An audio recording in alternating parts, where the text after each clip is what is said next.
Hey there, Detroit sports fanatics. I'm Taylor Phillips, and welcome to Taylor's Detroit Sports on Spreaker. You can also find this and all other episodes of Taylor's Detroit Sports on iHeartRadio. If you have any opinions on everything that's going on in the Detroit sports world, call in or send a text message live on the show at 231-429-3668. That's 231-429-3668. Also, you can add me on Facebook as Taylor Phillips, online at facebook.com/Phil1DT. Like my Facebook page, Taylor Phillips' Detroit Sports page. Join my Facebook group, Taylor Phillips' Detroit Sports Group, and follow me on Twitter at DT2Phillips.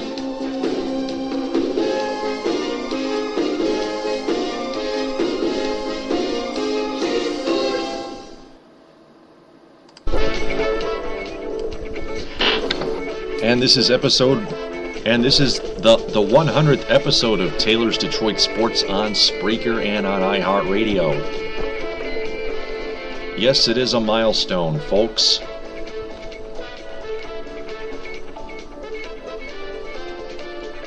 And Adam Straczynski and John Macaroon are still stuck on 67 episodes of the Detroit Sports Podcast.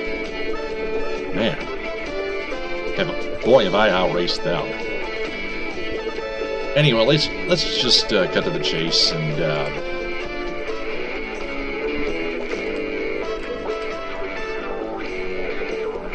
talk some Wings, some college football and basketball, and preview some Lions Patriots, huh? The Wings were playing the Maple Leafs in Air Canada Centre in Toronto, and they got beat badly, 4-1. Howard made 3 miraculous saves in the beginning out of the first 5 that he made to keep it goalless, but then a defensive mistake when Jonathan Ericsson was just lounging around beside Jimmy Howard, who started in net, and Leo Komarov caught him napping and put one home to open the scoring at 11:39 into the game.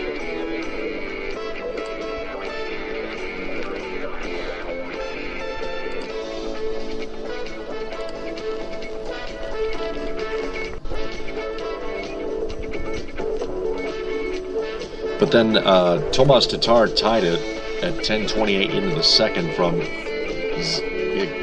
Xavier Ouellet, his first assist of the season and apparently his career as well. His first career point, and Brian Lashoff with his second assist.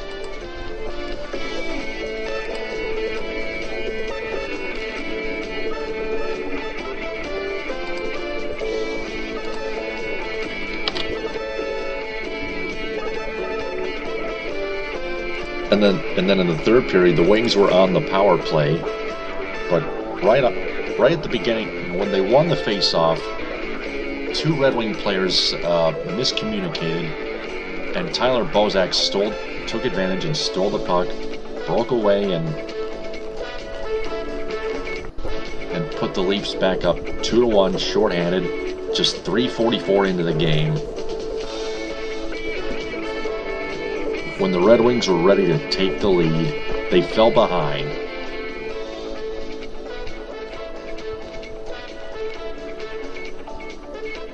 They had chances to tie it up, but then they gave another one up to Peter Holland. His fifth goal on the year, 15:38, and with 4:22 left in the third. Man, things just went all downhill. The Wings pulled their extra man, pulled Jimmy Howard for the 6th man.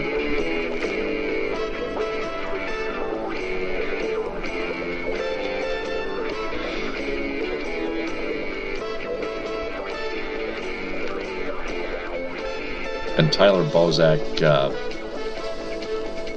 took advantage of another mistake. Scored an empty netter. Just less than 2 minutes left in the third period. He scored 2 goals. Maple Leafs win 4-1.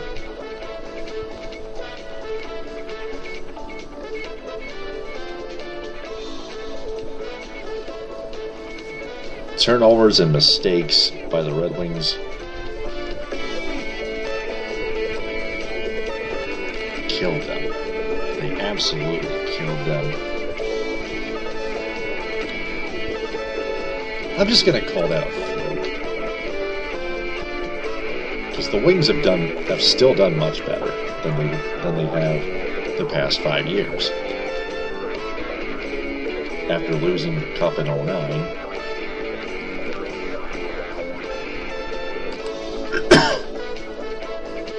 And this year, I'll give them credit thus far.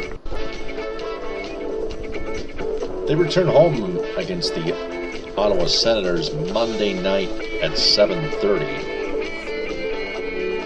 Then on Wednesday, on Thanksgiving Eve, they welcome in the Philadelphia Flyers. That puck drops at 7:30. That game begins at 7:30. Both on Fox Sports Detroit and on 97.1 The Ticket in Southfield. And the Detroit Red Wings Radio Network affiliates. The Maple Leafs forgot to salute their fans after beating the whooping on the Tampa Bay Lightning 5-2. But then they saluted the fans back after a 4-1 win. The Maple Leafs have been red hot. The Red Wings were red hot too coming into that one. And all of a sudden the Red Wings choked. No offense.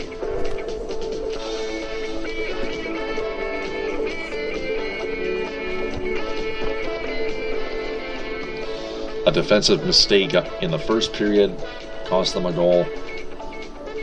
A miscommunication, a communication issue between two Red Wing players on the power play unit cost them right when they win the face-off, and boom,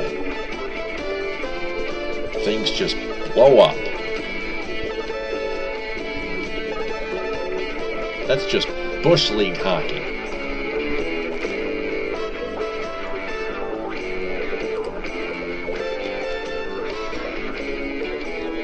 If you got any opinions on that, call in or text at 231-429-3668.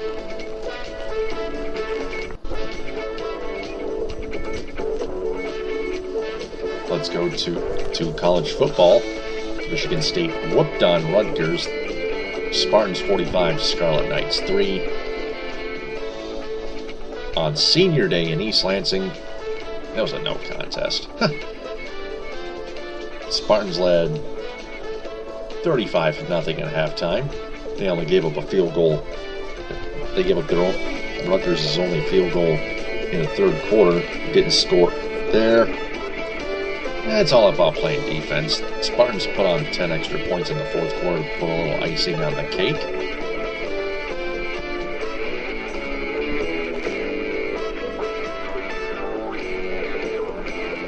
The Spartans are striving for a spot in one of the New Year's Six Bowls. They improved to 9-2 and 6-1 in the Big Ten.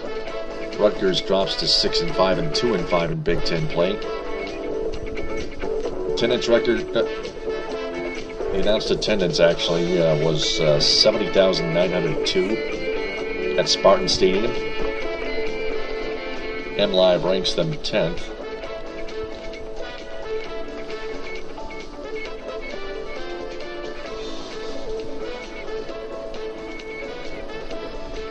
Wide receiver Tony Lippett, a senior, one of 10 seniors making his final start in Spartan Stadium, had 5 catches for 72 yards and a touchdown. Jeremy Langford tied his school record. With his 8th straight 100-yard effort. carrying 16 times for 126 yards and 2 touchdowns. It was also Langford's 15th straight 100-yard effort against Big Ten competition. Spartans head to Penn State next Saturday and play the Nittany Lions at 3:30.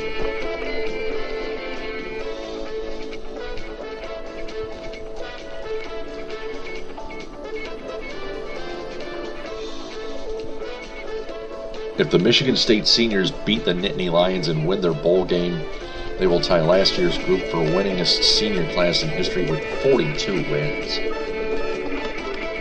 And that is likely to happen because Penn State really stinks. Even Illinois beat them today.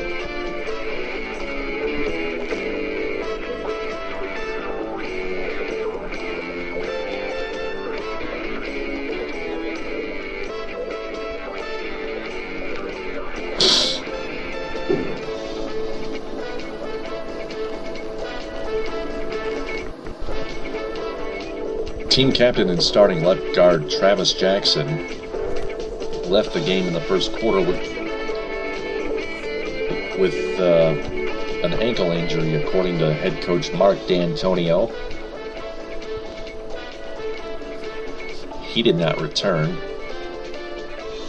Sophomore Riley Bulla got himself his first career interception with 2:01 left in the second quarter, leading to an MSU touchdown.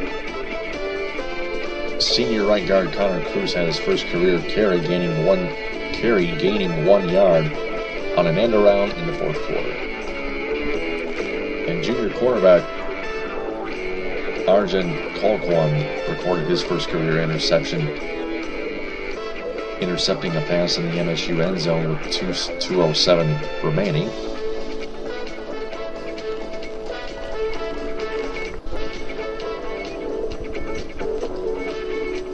I have a good feeling the Spartans will finish 10-2 and 7-1 in Big Ten.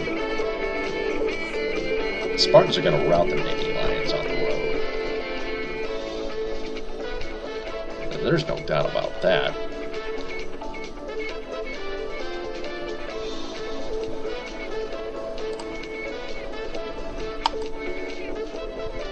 Nittany Lions stink without Joe Paterno. Oh yeah. Never forget that guy. He was a heck of a mentor and a heck of a coach.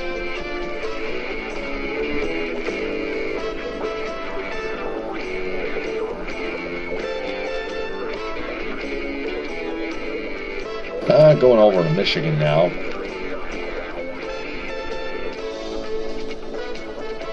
Michigan blew a 16-9 lead and lost 23-16 to Maryland at the Big House.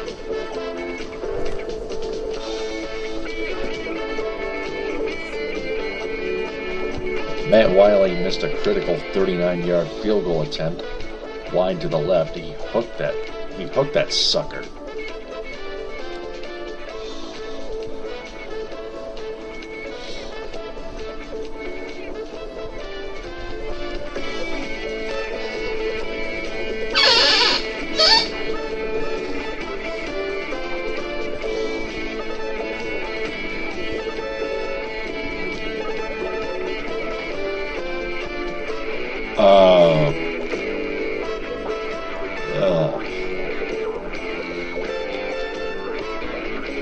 Michigan took a 16-9 lead when Devin Gardner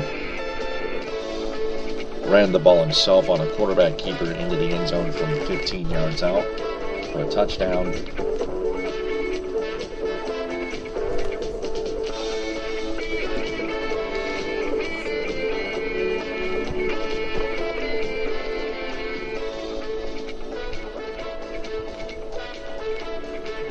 Michigan thought they held Maryland to a field goal, but Jordan Lewis got flagged for roughing the kicker, and one play later the Terrapins tied the game on an 8-yard scoring run by C.J. Brown.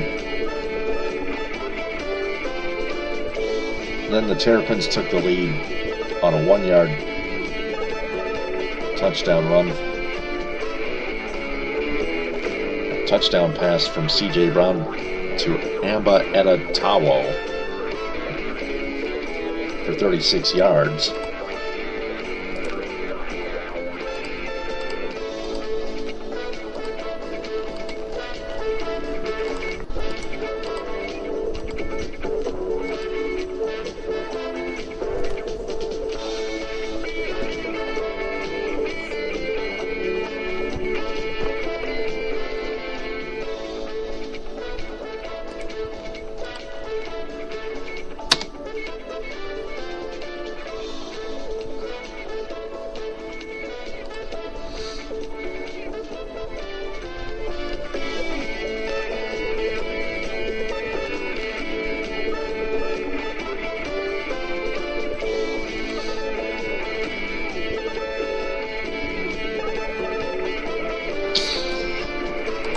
Okay.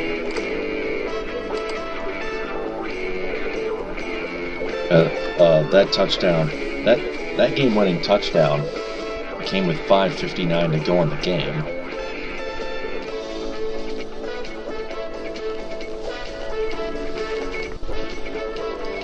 With the loss, Michigan drops to 5-6 on the season.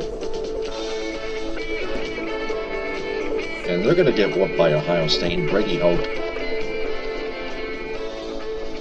will definitely be fired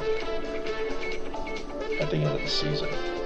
Some want that to happen now, and I don't blame them. Michigan's not going to be bowl eligible. That's another thing that's true.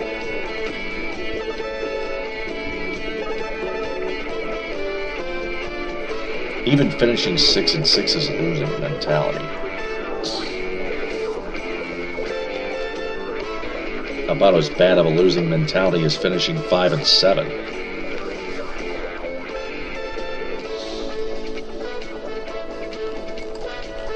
CMU also lost to Western Michigan 32-20.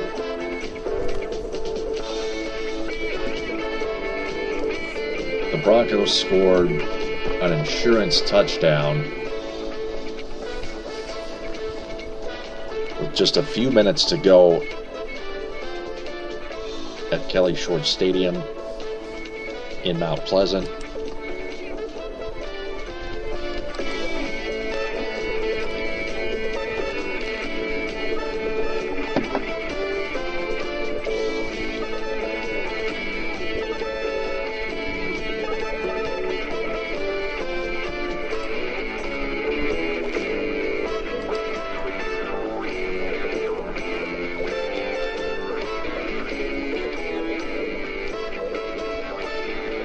The Chippewas had a 14-0 lead early after one quarter of play, but Western came back to lead 22-17 at halftime.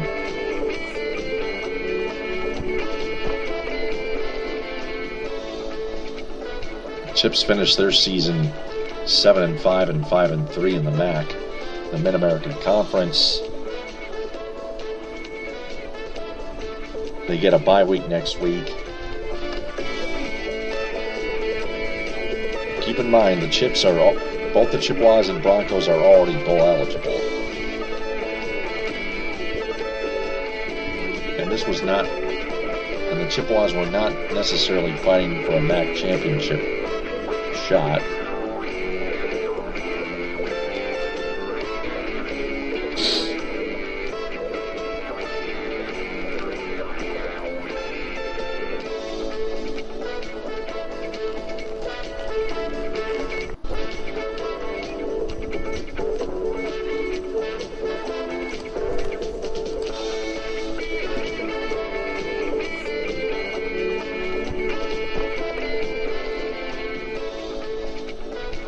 The Chips were holding a 17-15 lead, and Chippewa punter Ron Paluzzi pinned the Broncos on their own 2-yard line with 1:39 left in the second quarter.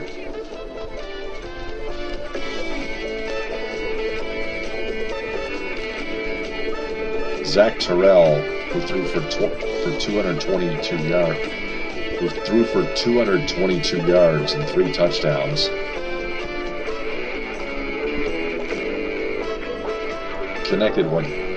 Connected with wide receiver Daniel Braverman for a 63-yard gain to the CMU 33. Terrell then connected with Corey Davis on a 33-yard touchdown pass to put the Broncos in front 22-17, swinging momentum to the Broncos' side.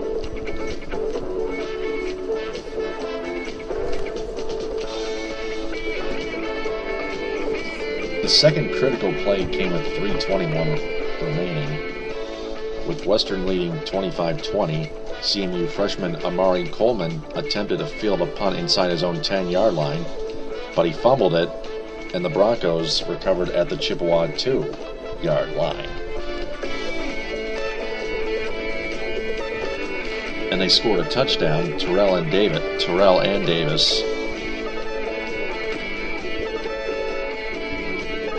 to ice the game. That's Zach Terrell and Corey Davis. Titus Davis's brother.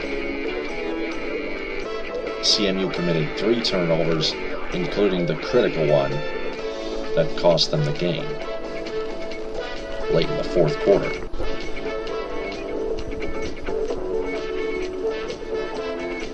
With just 3:21 remaining. Chippewas just shot themselves in the you-know-where. Titus Davis finished with 88 yards on 5 receptions.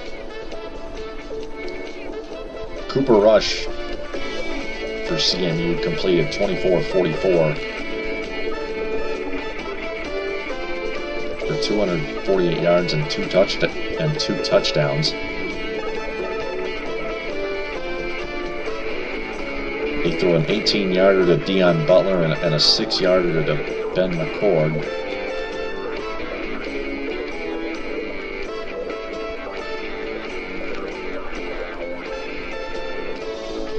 And since then, the Chips just kicked 2 field goals and committed 3 turnovers. And that was it. Brian Eby. One of Brian Eby's field goals put CMU back on top 17-15 from 43 yards out with 4 minutes 32 seconds left in the second quarter. Andrew Haldeman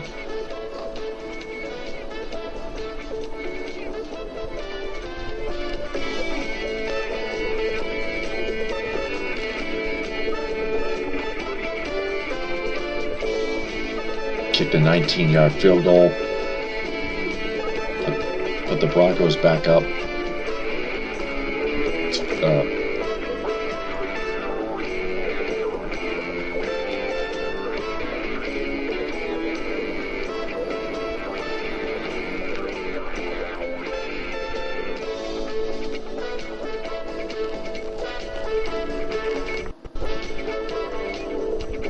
That was earlier.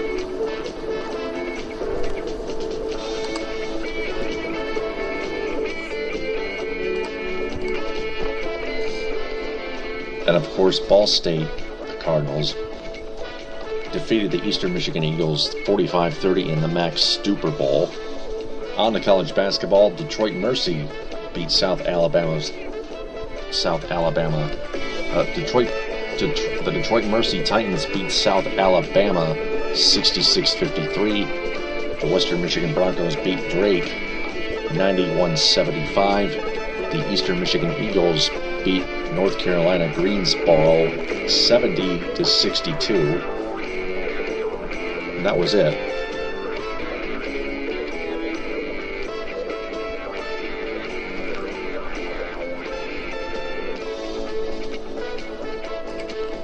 Now let's move on to the Lions.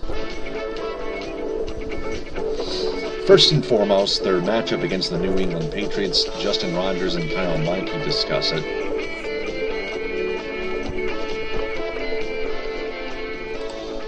"20 minutes left on the show. If you have any opinions on Michigan, Michigan State, and Central Michigan football and college basketball, hey, you're free to talk about anything Detroit sports.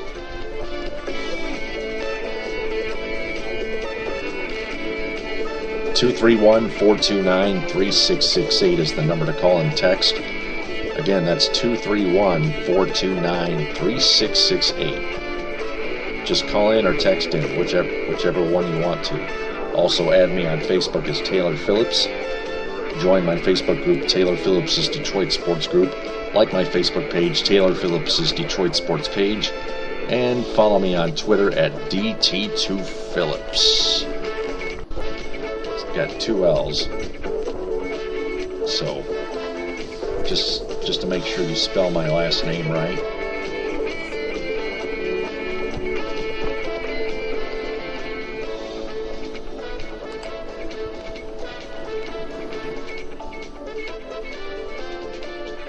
Justin Rogers, MLive.com, writes,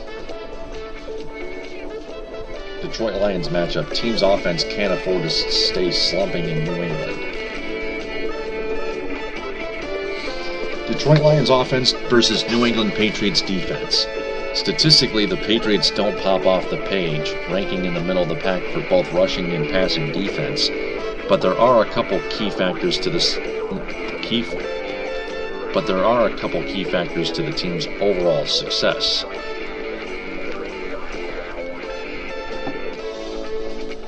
Oh, by the way, if you want to talk Pistons too, 231-429-3668 is the number to call and text for those too. Also the Tigers as well. It's all Detroit sports.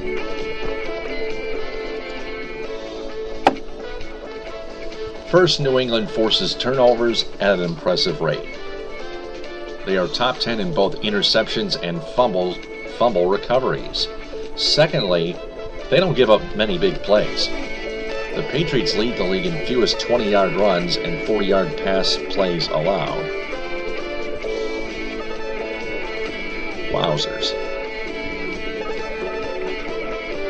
If you're going to beat the Patriots, especially in Foxborough, Massachusetts, you'll need to do it with long, sustained drives.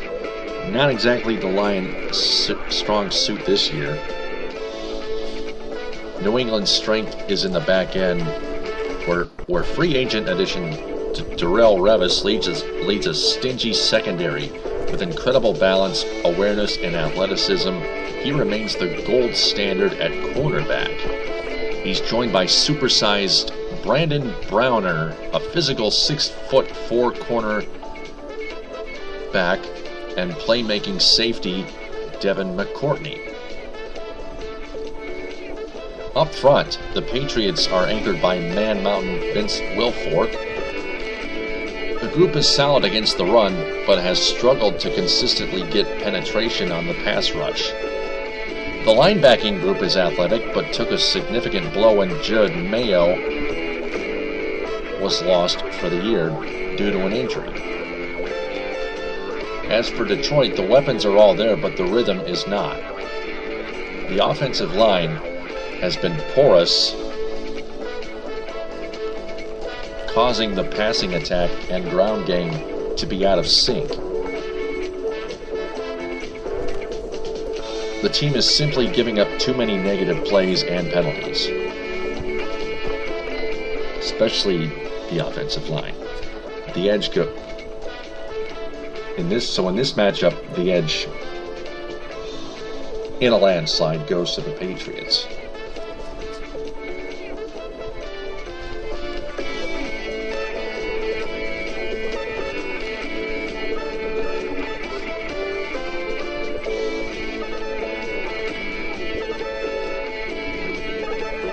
Next up, Detroit Lions defense versus New England Patriots offense. It's a classic strength-on-strength matchup. Detroit's defense is ranked tops in the league in both yardage and scoring allowed, having yet to allow an opponent to put more than 24 points on the scoreboard. Meanwhile, New England has scored at least 42 points in each of their last 3 outings. They are dangerous. The Patriots haven't dipped below 27 during their current 6-game winning streak. Watch out. Quarterback Tom Brady is an all-time great. Of course he is. What he lacks in measurables, he makes up for in veteran savvy. Few see the field as well as the 15-year veteran with a quick release. He's tough to bring down the backfield. Speaking of the quarterback department, Matthew Stafford,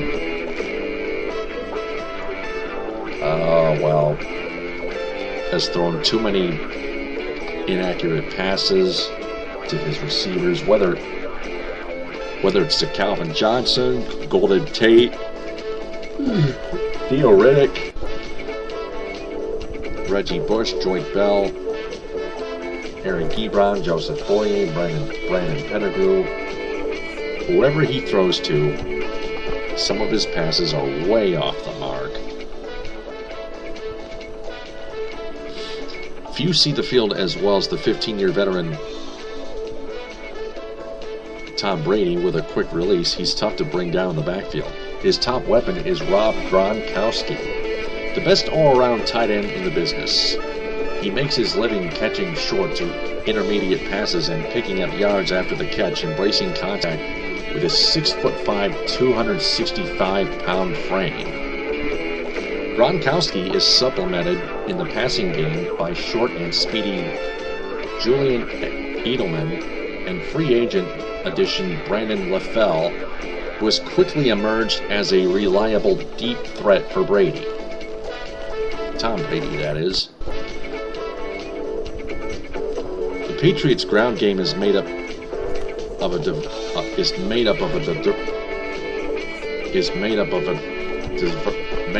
diverse set of backs. Jonas Gray, who was on the latest Sports Illustrated magazine cover, the Michigan native who burst onto the scene with a 201-yard effort last week, is a powerful north-south runner who hits the hole hard and falls forward. Shane Vereen is the speed option with the ability to hit a home run around the edge and in the passing game. Finally, the Patriots take care of the ball. They've turned it over to a league low 8 times this season. The edge in this matchup, Lions defense versus Patriots offense, is even. Interesting. That's a matchup we're likely. That's an interesting matchup here. It's the only interesting matchup in this game.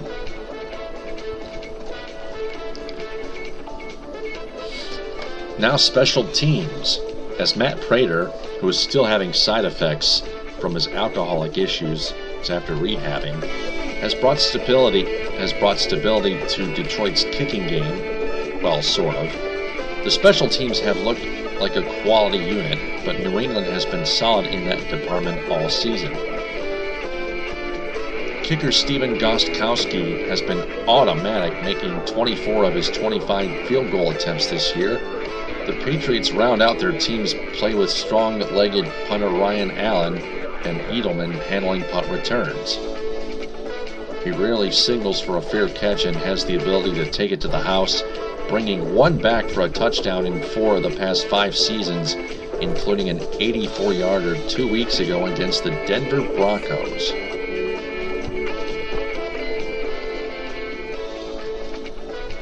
One of Prater's field goals, 2 field goals last week. The first one went off one of the uprights and still made it through. And by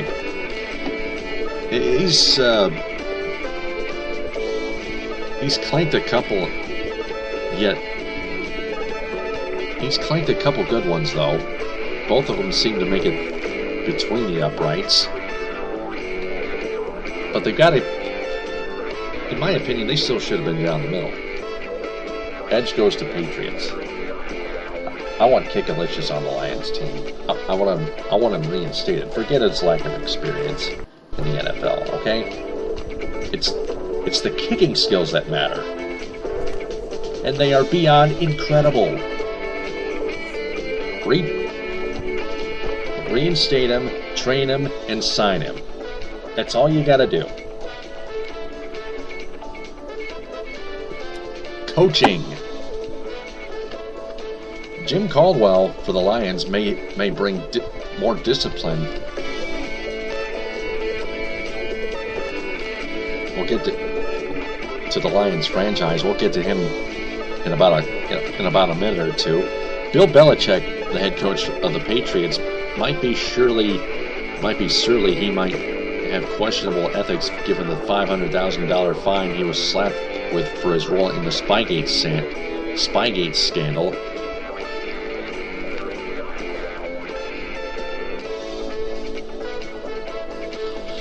But the fact remains he's one of the best coaching minds the NFL has ever seen. In his 15 years with the Patriots, he's amassed a staggering 171-63 regular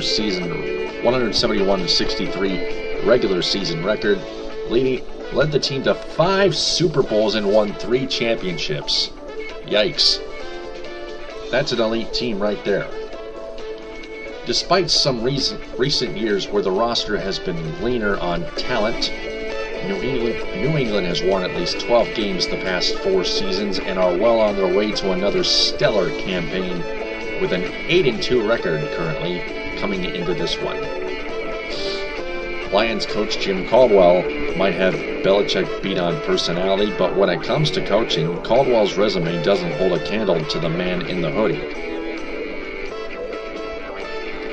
So there's a slight edge that goes to the Patriots, but it's definitely not a landslide.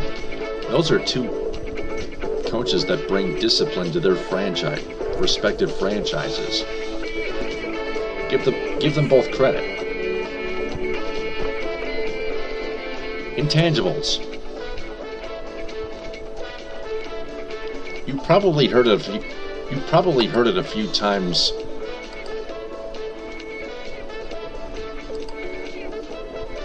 This week, but Brady is 88-14 at home in his career, the best home winning percentage of any quarterback in the Super Bowl era. It's not impossible to beat New England at Gillette Stadium, but you need to play near perfect football to do so. Also, the Patriots haven't blown a halftime lead at home since 2000. That's staggering. Combine those intimidating statistics with the fact that the Patriots have been steamrolling everyone in their way for nearly 2 months, while 6 of Detroit's last 7 games have been decided by 1 score, and it's easy to see why New England is the heavy favorite. Landslide edge goes to the Patriots there. Predictions. Justin Rogers says Detroit's defense, the Lions defense has proven week in and week out they can shut down the run, but Brady is good enough to beat you on his own. New England isn't scoring 40 in this one, but even if they're held under their season average, the Lions offense hasn't given any reason to believe they can keep pace. Patriots are predicted by Justin Rogers to win 27-17. Kyle Meinke, no one's hotter than the Patriots. Kyle Meinke says, no one's hotter than the Patriots, who trounced a pair of division leaders in their past 2 games. And no one is better at home than the Patriots, who haven't lost in Gillette Stadium since 2012. Detroit is good, but good isn't enough in a game like this. The Lions' 3-game homestand can't come soon enough. Meinke predicts the Patriots to win 37-24. But he's forgetting. I think Meinke is forgetting about how great the Lions' defense is.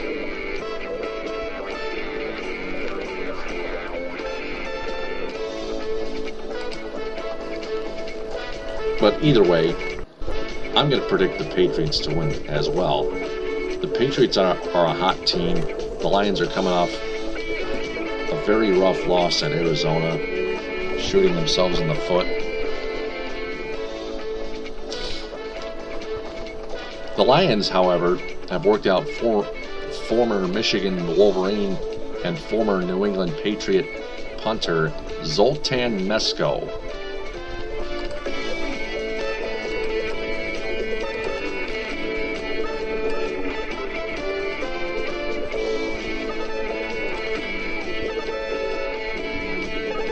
Sam Martin is averaging 46.7 yards per punt this season, which ranks 7th in the league.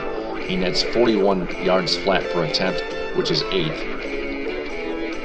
He has pinned 21 punts. He has pinned 21 punts inside the 20, which is 5th best in the league. It's possible the Lions brought in Mesko simply for advanced scouting, as they do at many positions in case players fall to injury. He also happens to be a former Patriot. I already mentioned that, playing there from 2010 to 2012. The Lions traveled to Foxborough on Sunday to take on the Patriots.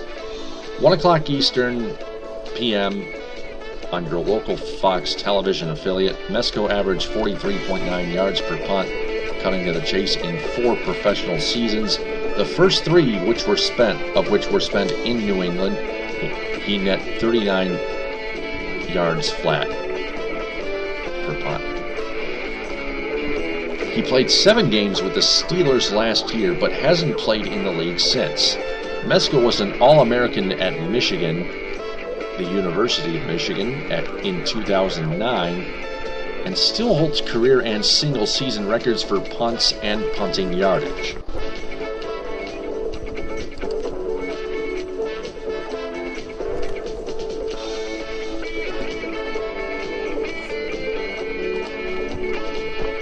Any opinions on the Lions? I mean, it's a no-brainer. The Patriots will win either way, but what does the Lions' offense need to do to improve? I say lots of things. The running game, the offensive line, Stafford's inaccurate passes. I mean, Golden Tate's really good. Stafford can should get the ball to Golden Tate a lot more often. But Calvin Johnson's elbow is just fine, just a little cut. Get him the ball too. Just keep getting the ball to Johnson and Tate more and more times. Alternatively, I also posted the Lions NFL Draft Watch on my social media sites. Take a look at them. That's going to do it for the 100th episode of Taylor's Detroit Sports on Spreaker and on iHeartRadio.